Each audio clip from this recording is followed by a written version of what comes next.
Hi! It's Jessica. Bumili ako ng cheese. Minsan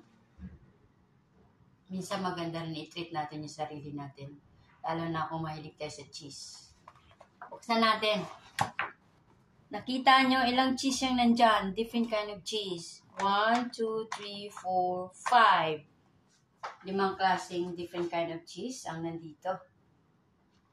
Kayo ba mahilig sa cheese? Buksan natin. Binili ko ito sa Mark & Spencer. At ito ay medyo may kamahalan. $149. $149 ng $1.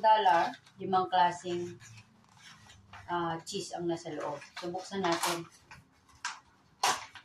Diba? Cheddar cheese, I think. It's orange. And then, ito masarap to. Soft lang yan siya na merong cranberry sa loob. Medyo manamis-namis.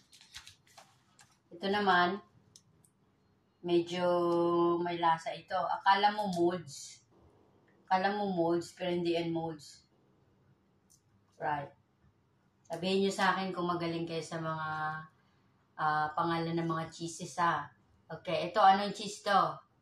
Anong klaseng cheese to? Parang molds. Pag kinain mo to, medyo parang may lasa na parang daing. Pero masarap ito. Ito, anong klaseng cheese ito? Parang may cranberry sa loob.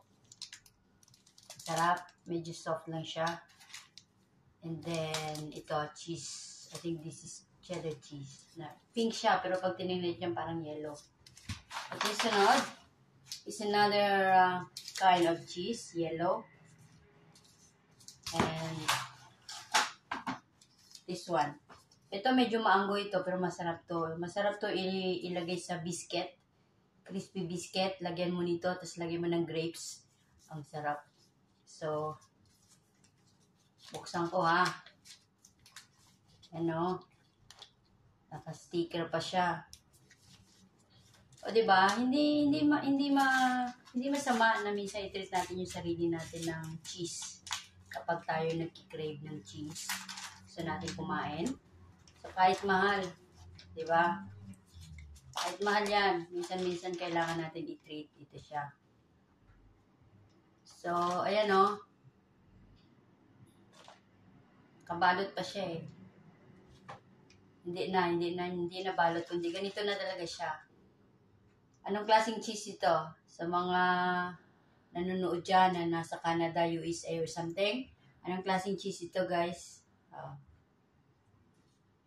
Yan. Ito na yung sinasabi ko na masarap siyang ilagay sa biscuit na may grapes. Ang sarap nito. Right. So, ipatong mo siya dyan at i-close ko dyan siya.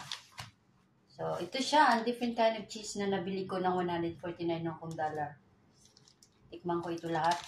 Ito, alam nyo na yung taste nito. Pero itong tatlo na ito, special ito. Diba?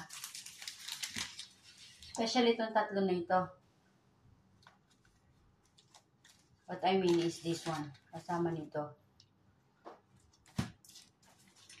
So, pinakita ko lang sa inyo yung cheese na aking titikman sa ngayon. At sigurado, masarap ito. Tingnan natin.